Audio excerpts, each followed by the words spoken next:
تو دیکھیں یہاں پر آریہ بھٹ کے بارے میں یہاں پر پورا تفصیل سے دیا گیا. تو یہاں پر کیا دیا دیکھیے, آریہ بھٹ نے تقریباً تمام تر اشکال کے رقبوں کا ضابطہ دریافت کیا. تو ضابطے میں تمام آ جاتا, خطر, محیط وغیرہ سب کچھ آ جاتے. تو یہاں پر کون کون سے ضابطے ایجاد کیے؟ مربع, مستطیل, مثلث, معین, دائرہ, کھرہ اور مخروط کا حجم وغیرہ. ٹھیک ہے, تو یہاں پر دائرہ آ گیا. ٹھیک, دائرہ کا محیط کس نے بتایا؟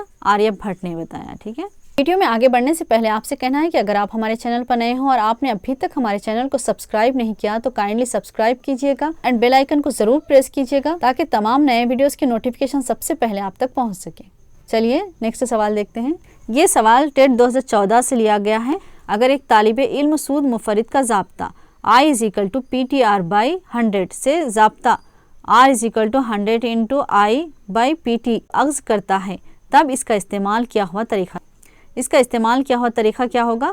آپشنز میں یہاں پر دیکھیے. نمبر 1 تالیفی طریقہ, نمبر 2 استخراجی طریقہ, نمبر 3 تحلیلی طریقہ, نمبر 4 استخرائی طریقہ. آپشن نمبر 2 صحیح ہے, استخراجی طریقہ. ٹھیک ہے, ایک طالب علم کیا کرتا ہے؟ سود منفرد کے ضابطے سے یہ ضابطہ اخذ کرتا ہے. تو ٹھیک ہے, تو یہ کون سے طریقہ استعمال کر کے یہ ضابطہ اخذ کیا؟ یہاں پر دیا گیا استخراجی طریقے کے ذریعے ضابطہ اخذ کیا گیا. یہ دیکھیے استخراجی طریقہ, اس طریقے میں استخراجی منطقی رجحان کا استعمال ہوتا ہے جو بالکل استخرائی طریقے کا مخالف. اس طریقے میں مثالوں کو بآسانی بیان کیا جاتا ہے. اس میں طلباء عام سے خاص کی طرف بڑھتے ہیں. ضابطے سے مثال کی طرف پہلے سے اخذ کردہ ضابطہ دے دیا جاتا ہے اور انہیں کہا جاتا ہے کہ اس پر سوالات حل کیجیے. اس ضابطے کو طالب علم اچھی طرح بیان کی گئی سچائی کے طور پر تسلیم کر لیتا ہے.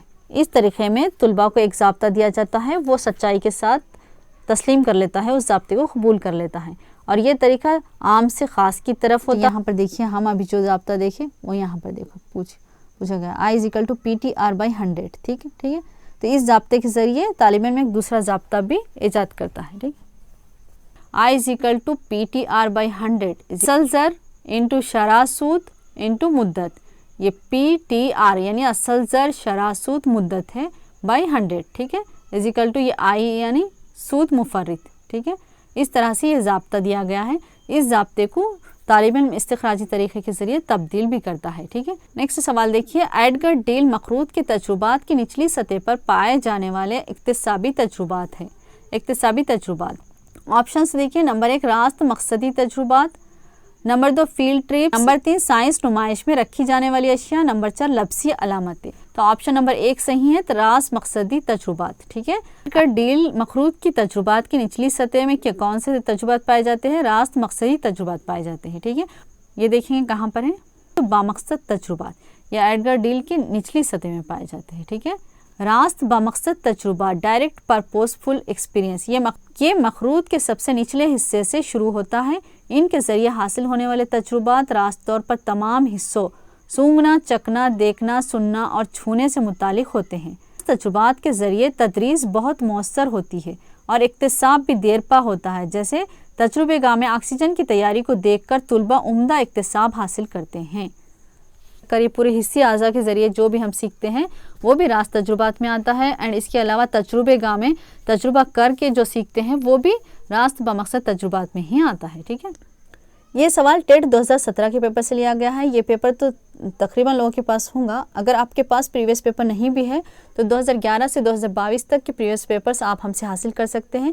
کانٹیکٹ نمبر ڈسکرپشن باکس میں دیا گیا ہے. ٹھیک ہے, ریاضی کے سیکھنے کے لیے اہم سبب ہے. نمبر 1 حافظہ, نمبر 2 میکانیکی اکتساب, نمبر 3 ڈرل, نمبر 4 منطقی سوچ اور استدلال. ٹھیک ہے, تو آپشن نمبر 4 صحیح ہے, منطقی سوچ اور استدلال. یہ کہاں پر ہے دیکھیں گے کہ سیکھنے کے لیے کیا ضروری ہے؟ منطقی سوچ اور استدلال. ٹھیک ہے, تو یہاں پر دیکھیے ریاضی منطقی ترتیب کا حامل مضمون ہے. ٹھیک ہے, تو یہاں پر یہ اس کا جواب مل گیا. دیکھیے یہ نوٹس اگر آپ پڑھ کے جائیں گے تو آپ کے میتھڈ کا کوئی کوشچن بھی نہیں چھوٹ سکتا, کیونکہ خود دیکھیں نا 2011 سے 2022 تک کے پیپر کے تمام میتھڈ کے کوشچنس ہمارے اسٹڈی مٹیریل میں موجود ہیں. ٹھیک ہے, ٹیٹ میں آپ کو 24 کوشچنس میتھڈ سے پوچھے جاتے ہیں, یعنی اردو میں 6 کوشچنس پوچھے جاتے ہیں, انگلش میں 6 اینڈ EVS میں 6 اینڈ میتھس میں 6. ٹھیک ہے, تو اس طرح سے آپ کو 24 کوشچنس اور 24 مارکس رہتے ہیں میتھڈولوجی کے. اگر آپ یہ میتھڈ کی نوٹ سے پریپریشن کریں گے تو انشاءاللہ ضرور آپ کو 24 مارکس حاصل کر سکیں گے. ویڈیو میں آگے بڑھنے سے پہلے آپ کو کہنا ہے کہ اگر آپ کو TET TRT DSC JL and groups کا سلیبس کے اکارڈنگ اسٹڈی مٹیریل چاہیے یا آپ کو ٹیٹ TRT DSC کے پریویس پیپر سے چاہیے تو آپ ہم سے کانٹیکٹ کر سکتے ہیں. کانٹیکٹ نمبر ڈسکرپشن باکس میں دیا گیا ہے اینڈ اسکرین پر بھی مینشن کیا گیا ہے. اور ہاں، اسٹڈی مٹیریل کیسا ہے، اسٹوڈنٹ کا فیڈ بیک دیکھ سکتے ہیں. ہم یہاں پر اسکرین شاٹ شیئر کر رہے ہیں، دیکھیے گا. چلیے نیکسٹ سوال دیکھتے ہیں. یہ ٹیٹ 2014 کے پیپر سے لیا گیا ہے کوشچن. وہ طریقہ جو نامعلوم سے معلوم کی طرف لے جاتا ہے کہلاتا ہے. آپشن نمبر 1 تحلیلی طریقہ، نمبر 2 لیبارٹری طریقہ، نمبر 3 ڈسکوری طریقہ، نمبر 4 تالیفی طریقہ. نمبر 1 صحیح ہے تحلیلی طریقہ، انالائٹک میتھڈ. ٹھیک ہے، انالائٹک میتھڈ میں کیا ہوتا ہے، نامعلوم سے معلوم کی طرف بڑھتے ہیں ہم. ٹھیک ہے، تجزیاتی طریقہ انالائٹک میتھڈ. ٹھیک ہے، اس کے بارے میں یہاں پر تفصیل سے دیا گیا. یہ نوٹس اگر آپ کے پاس ہے تو آپ تفصیل سے پڑھ کر جا سکتے ہیں. اگر آپ کو یہ ان نوٹس کے اوپر پورے آپ کو ویڈیوز چاہیے تو آپ کامنٹس کیجیے گا، انشاءاللہ ہم بنانے کی کوشش کریں گے. اب یہاں پر ہم مختصر بتا دیتے ہیں آپ کو. ابھی ہم جو دیکھیں نا سوال، اس میں کیا پوچھا گیا تھا، نامعلوم سے معلوم کی طرف چلنے والا طریقہ کون سا ہے. تو نامعلوم سے معلوم کی طرف چلنے والا طریقہ کون سا ہے، انالائٹک میتھڈ. ٹھیک ہے، تجزیاتی طریقہ. نیکسٹ سوال دیکھیں گے. یہ ٹیٹ 2011 کا پیپر ہے. سوال نمبر 117 پروجیکٹڈ آلے اس میں شامل ہے. آپشن نمبر 1 چارٹس، نمبر 2 ترسیمیں، نمبر 3 سلائڈس، نمبر 4 فوٹوگرافس. تو آپشن نمبر 3 صحیح ہے سلائڈس. یہ دیکھیں گے اسٹڈی مٹیریل میں کہاں ہے. تو یہ دیکھیے درجے بندی کا chart, projected aids, activity aids, non projected aids. ٹھیک ہے، پروجیکٹڈ ایڈس میں epidiascopes, light projector, film projector and overhead projector, television, tape recorder, radio, computer, V C R. طرح سے projected aids میں slide projector کے بارے میں پوچھا گیا تھا. اس چارٹ سے ہر ٹیٹ میں ایک کوشچن ضرور پوچھا جاتا ہے. دیکھیے یہ بھی ٹیٹ میں پوچھا گیا تھا. ٹیٹ میں ایکویریم، ہربیریم، ویویریم کے بارے میں. یہ کیا ہے، ایکٹیویٹی ایڈس ہے، اس کے بارے میں پوچھا گیا تھا. اے پی ڈی آئی اسکوپ کے بارے میں بھی پوچھا گیا. دیکھیے 2006 کی ڈی ایس سی میں یہ سوال پوچھا گیا تھا نان پروجیکٹڈ ایڈس کے بارے میں. ٹھیک ہے، تو یہ موسٹ امپورٹنٹ ہے یہ چارٹ، اس کو یاد رکھ لیجیے گا آپ. اس چارٹس کو آپ ہے نا نوٹ کر لے سکتے ہیں یا اس کا اسکرین شاٹ لے کر آپ یاد کر سکتے ہیں. اس میں سے ایک کوشچن ضرور پوچھا جائے گا ٹیٹ میں. نیکسٹ سوال دیکھیے. نصاب کی تدوین کا یہ ایک اہم اصول ہے. آپشن نمبر 1 سختی تنوع، نمبر 2 طفل مرکزیت، نمبر 3 معلم مرکزیت، نمبر 4 لیکچر کی مناسبیت. تو آپشن نمبر 2 صحیح ہے طفل مرکزیت. تو نصاب کی تدوین کا اہم اصول مرکزیت کا. ٹھیک ہے، اس اصول میں بچے کو مرکزی حیثیت دی جاتی ہے. ابھی دیکھیں گے. تو یہاں پر دیکھیے طفل مرکزیت کا اصول. تو اس اصول کے تحت نصاب کی تیاری کے وقت بچوں کی ضروریات، دلچسپیوں، صلاحیتوں اور اس کی عمر کو بنیادی اہمیت دینی چاہیے. طلباء کی شخصیت کی مکمل نشوونما کے لیے طبعی، جذباتی، ذہنی، اخلاقی اور سماجی امور کے اہم تجربات کو نصاب میں پیش کرنا چاہیے. طلباء کی سمجھ اور ان کی نفسیات کی نشوونما اور اس کی عمر کے ساتھ ہوتی ہے. اس لیے نصاب میں ایسا کوئی مواد شامل نہیں کرنا چاہیے جو طلباء کے ذہنی معیار سے مطابقت نہ رکھتا ہو. نصاب کی تیاری کے وقت بچوں کی ضروریات، ان کی دلچسپیوں، صلاحیتوں اور ان کی عمر کو اہمیت دیتے ہوئے نصاب تیار کیا جاتا ہے. اس کے علاوہ اس نصاب میں بچوں کے لیے طبعی، جذباتی، ذہنی، اخلاقی اور سماجی امور کے تجربات بھی شامل کیے جاتے ہیں. اور نصاب میں کوئی ایسا مواد شامل نہیں کرتے جس سے طلباء کے ذہنی معیار پر دباؤ ہو یا اس سے مطابقت نہ رکھتا ہو. ٹھیک ہے، نصاب کی تدوین کے اصول سے ایک سوال ضرور پوچھا جاتا ہے TET and D S C میں. یہ بہت امپورٹنٹ ٹاپک ہے، اس لیے آپ اس کو بھی گہرائی سے پڑھ کر جائیے گا. اینڈ سرسری مطالعہ مت کیجیے گا، یاد ہوئے جیسے 2-3-4 مرتبہ پڑھیے گا ان ٹاپک سے. اور ایک سرگرمی مرکزیت کے اصول کے بارے میں 2008 کی ڈی ایس سی میں پوچھا گیا تھا، سرگرمی مرکزیت کے اصول کے بارے میں نصاب کی تدوین سے. ٹھیک ہے، سوال دیکھیں گے. نصاب طلباء کی کارکردگی کا مجموعہ ہوتا ہے جو مدرسہ اپنے مقاصد کے حصول کی ضمانت دیتا ہے. اس نے کہا ہے. آپشن نمبر 1 پی سمیول، نمبر 2 ایچ رابرٹ بک اور ڈبلیو والٹر کوک، نمبر 3 البرٹی اے اور البرٹی ای، نمبر 4 کننگھم.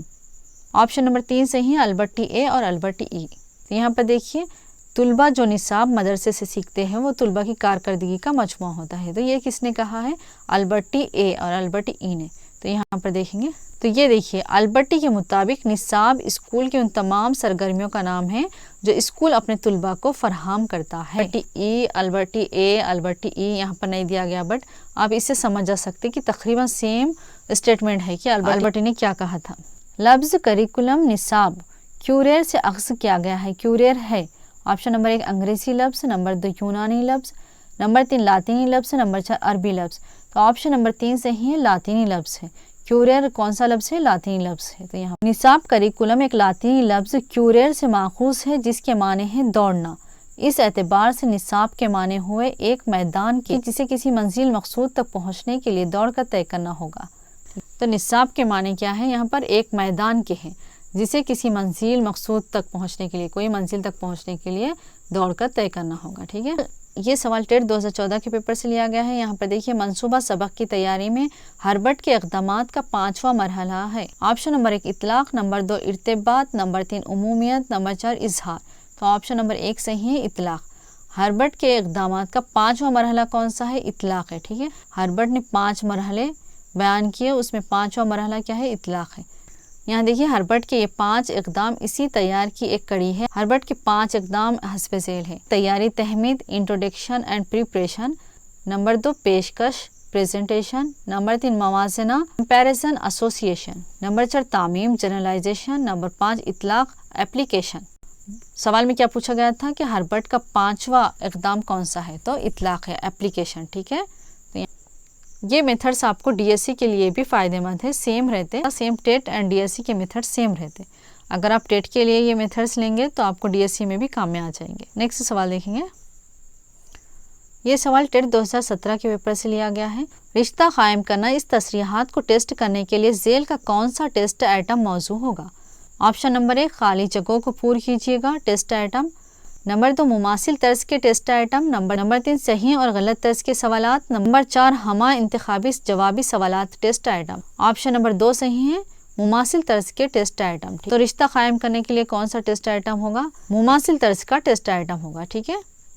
تو یہاں پر دیکھیے مماثلتی ٹائپ، انالوجی ٹائپ 2006 میں پوچھا گیا تھا، اس لیے یہاں پر ٹک کیا گیا۔ دیکھیے جب جو بھی پریویس پیپرز میں پوچھا گیا وہاں پر پورے نوٹس میں ٹک ہے، آپ کو پریپریشن میں بہت آسانی ہوگی اگر ان نوٹ سے آپ پریپریشن کریں گے تو یہ دیکھیے اس قسم کے سوال میں 2 قوسین ہوتی ہے، ایک قوس کے سوال کی مدد سے دوسرے قوس کے جواب کو معلوم کیا جاتا ہے۔ اس میں ایک لفظ کا تعلق دوسرے سے ہوتا ہے، دوسرے قوس میں ایک لفظ دیا جاتا ہے اور اس سے دوسرا لفظ طلباء کو بتانے کے لیے کہا جاتا ہے اور اسے متعلقہ لفظ سے پور کرنا ہوتا ہے۔ تو یہاں پر دیکھیے فاسفورس ایک ادھات ہے، تو فاسفورس دیا گیا، پھر یہ کیا ہے؟ ادھات ہے، دے دیا گیا۔ دوسری قوس میں کیا دیا گیا؟ لوہا دیا گیا، ٹھیک ہے۔ تو یہ لوہا کیا ہے؟ یہاں پر آپ لکھنا ہوگا۔ لوہا کیا ہے؟ دھات ہے، تو یہاں پر آپ کو دھات لکھنا ہوگا۔ تو لوہے کا تعلق کس سے ہوگا؟ دھات سے، ٹھیک ہے۔ کہ گائے کیا ہے؟ فقروی ہے۔ کیچوا کیا ہے؟ غیر فقروی ہے۔ کپاس کیا ہے؟ قدرتی ریشہ ہے۔ نائلان کیا ہے؟ مصنوعی ریشہ ہے۔ تو اس ایک لفظ کا تعلق دوسرے لفظ سے بتانے والے سوالات دیے جاتے ہیں مماثلاتی ٹائپ میں، تو اس کو رشتہ قائم کرنے والے سوالات بھی کہا جاتا ہے، ٹھیک ہے۔ یہ ٹیٹ 2014 کے پیپر سے لیا گیا ہے۔ گولڈ بش کا نظریہ 2 سے بڑا ہر جفت عدد 2 منفرد اعداد کا مجموعہ ہوتا ہے، اس نے بیان کیا ہے۔ آپشن نمبر 1 شکنتلا دیوی، نمبر 2 آریہ بھٹا، نمبر 3 سری نواسا رامانجن، نمبر 4 بھاسکراچاریہ۔ تو آپشن نمبر 3 صحیح ہے، سری نواسا رامانجن۔ تو یہاں پر دیکھیے سری نواسا رامانجن، سری نواسا کے بارے میں یہاں پر تفصیل سے دیا گیا کہ یہ کب پیدا ہوئے اور کہاں کے رہنے والے ہیں۔ سری نواس رامانجن میں ایک خداداد صلاحیت تھی جس کی وجہ سے یہ 13 سال کی عمر میں ٹریگنومیٹری کے تمام سوالات حل کر لیتے تھے، اینڈ اس کے علاوہ سائن اور کاس تھیٹا کو بآسانی حل کر لیتے تھے۔ یہ سری رامانجن نے منفرد اعداد پرائم نمبر سے متعلق ریمین سیریز کی دریافت کرنے کی کوشش کرے تھے۔ آپ کو سیم ٹو سیم جواب نہیں ملے گا، بس ہنٹس بھی اگر آپ کو مل جائے تو آپ آپشن کو چوز کر سکتے اینڈ وہ آپشن رائٹ بھی جائے گا۔ تو یہاں پر رامانجن نے کون سا منفرد اعداد سے متعلق ریمین سیریز دریافت کرنے کی کوشش کرے تھے۔ یہ سوال ٹیٹ 2015 کے پیپر سے لیا گیا ہے۔ پنچا سدھانتا کا مصنف ہے۔ Number 1 Bhaskaracharya, number 2 Brahma Gupta, number 3 Arya Bhata, number 4 دیکھیے ورہا میرا۔ تو آپشن نمبر 4 صحیح ہے، ورہا میرا۔ ورہا مہیرا کے بارے میں یہاں پر تفصیل سے دیا گیا ہے۔ تو یہاں پر دیکھیے ورہا مہیرا کی دلچسپی علم فلکیات اور ریاضی میں تھی۔ انہوں نے اپنی تصنیف پنچ سدھانتا میں تحریر کیا کہ سیارے پلانیٹس اپنے نور سے نہیں بلکہ سورج کی روشنی سے منور ہے۔ ورہا مہیرا کی دلچسپی کس میں تھی؟ فلکیات اور ریاضی میں تھی، ٹھیک ہے۔ اور وہ اپنی تصنیف پنچ سدھانتا میں کیا تحریر کیے کہ سیارے پلانیٹس جو رہتے نور سے نہیں بلکہ سورج کی روشنی سے منور ہے۔ ابھی ہم جو سوال دیکھے تھے پنچ سدھانتا کے مصنف کون ہے؟ تو ورہا مہیرا ہے، ٹھیک ہے۔ نیکسٹ سوال دیکھیں گے۔ ایک دائرے کے 2 مشابہ خطے ان کے وطروں کے مربعوں کی نسبت میں ہوتے ہیں، ذیل کے اس مدرسے نے پیش کیا۔ تو آپشن نمبر 1 افلاطونی مدرسہ، نمبر 2 سوفسٹ مدرسہ، نمبر 3 فیثاغورسی مدرسہ، نمبر 4 آیونک مدرسہ۔ تو آپشن نمبر 2 صحیح ہے، سوفسٹ مدرسہ، ٹھیک ہے۔